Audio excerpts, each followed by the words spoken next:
Tell me what to do. Show me how to feel under your control. No shit. Everything is real. We're back. So hit me. And we're back. So today we're going to be talking about the Nikon J1. It has been released for quite a while now. So if you don't really know about this camera, you could actually go into the description and you would know that this actually has been released for quite a while now. So it has been released for a few years back, and up until now I'm still using it. So the takeaways of having it in 2019 is that it's cheap and reliable. So it's very compact, and you could actually bring it everywhere, and you wouldn't be attacked by authorities. You're not supposed to be blocking in here. Are you shooting? No. Not with this one. This one looks like a very, very compact camera, which they're going to be threatened with, like you're shooting a vlog or something, or just some B-rolls. So it's very handy, and apart from that, it still offers a 1080p 30 FPS. So overall it's pretty good. It doesn't really have 12 megapixel. I think this one has like 10 megapixels in it. But then this could still work as a good photography and a video camera. You just need to get right lenses for it. So two lenses that I actually suggest would be, so first one is a portrait lens, and one is for landscape. So basically what I had for a portrait lens, I got it cheap, I think $100 on eBay, 18.5 mil. So I'll provide a link in the description below just for you to know which lens it is and where you could actually buy it from. And another one is for landscape. I actually upgraded to something with a VR because the original one doesn't have. So it's a 10 to 30 mm VR lens. It's aperture 3.5 to 5.6, and it's already good. I mean, the autofocus is really fast, and the VR is really stable. It limits the shake, and yeah, it's pretty good compact lens, pretty small as you can see. And you don't really need any caps with it because it actually closes by itself. So pretty neat. So apart from that one, another thing, this actually shoots slow-mo, but in a very crappy resolution. But then it still can take 1080i 60 fps and 1080p 30 fps. So yeah, it's not that bad. So as mentioned, here you go.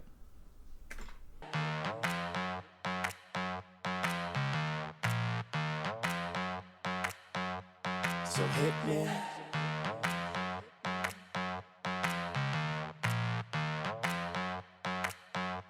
So hit me. First a confession. With you, I feel a connection. With you, it's like an infection. I've been infected with an obsession. With you, never any tension. Nothing but love and affection. Enough of my case, so let's cut to the chase. Listen up, cause these are the directions. Obey what I say, don't complain, I don't wanna hear questions. Follow my lead, time to fall to your knees. It's an order, it's not a suggestion. I'm about to teach you a lesson. I recommend you pay attention. Well, on a particularly windy weather, it probably wouldn't sound that well.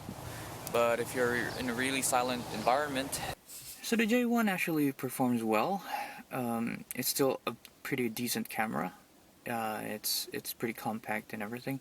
So the sound actually does good in a controlled environment such as this. So we're actually inside a car, if you could tell. The audio is good. As long as you don't really get all those wind noises and everything, the bird chirping and the buses coming in and out of here. So it's just a matter of usage. I'm not sure if there are any external mics that actually compatible with this one. So the Nikon J1, it's been a few years back since it was launched, one of the first few mirrorless systems, and right up to date, it's still good, very good for me. You can do it fully manual, interchangeable lens. You could also buy adapters if you already have like a DSLR. There's a Nikon F mount adapter for this one. So if you're into that, if you want to test it out, you could actually go to pretty much eBay or Amazon. It's available in there. So yep, that's it for the sound test. Let's go back to the room. Doesn't really have any microphone ports. So what it has is a micro USB port, no, USB mini port, or whatever it is, and an HDMI port, which is the only ports available on this one. So it also has, the standard battery and the SD card in here. So, yeah, you could actually fit an any SD card in here, but I would suggest it's a class 10, and it can handle, video recording and photography. So yeah, it has standard tripod mount, and it has a pop-up flash, which, ta-da, the V1 doesn't have. So only the J1 has it. I'm not sure about the S something series, but then it does have the pop-up flash just for random stuff wherein you need a flash. So it's pretty basic, and it has a good LCD screen at the back. So mine has been around for quite a while. It does have like a scratch in here, and then quite a line that you could actually see, but it's all good. Doesn't really affect the quality in it. And so far so good. You could actually see the bokeh, as you can see, as you have seen earlier. As you can see, there's no flash mount because it already has a flash, or it doesn't have like a microphone mount because it doesn't have a microphone jack in here, and it only has the shutter button and the video record button. And apart from that one, you could actually fine-tune everything on the screen manually. I wouldn't go into details with it, but you can definitely set up your shutter speed, all the necessary apertures and ISO in here. So it's pretty neat. You could adjust it through the dials in here, and then you have, I think this is beautify mode or something. It makes you look good. So haven't tried it out, haven't been interested in it. I was just using the two modes. So yeah, the display is pretty good. It's pretty big for a small camera. And there's the menu, play button, display button. I don't know if you could actually see it, but it doesn't matter. So for the price, I think it's going around $100-200 used online. I would actually suggest, just getting the two lenses that I actually mentioned earlier, and I think with that you're good to go. But definitely, it's DSLR quality. It's already good. It does have a smaller sensor though, but all in all, it's compact, easy to use. You could actually use it auto if you're not really comfortable with going manual. Good for videos, but in a controlled environment.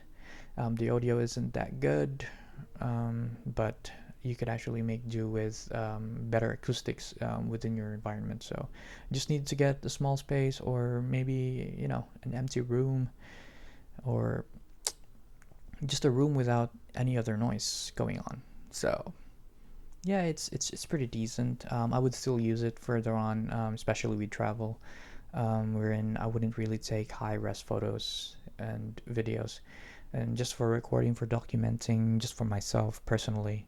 But I would still use it just in case I would want like a B-roll.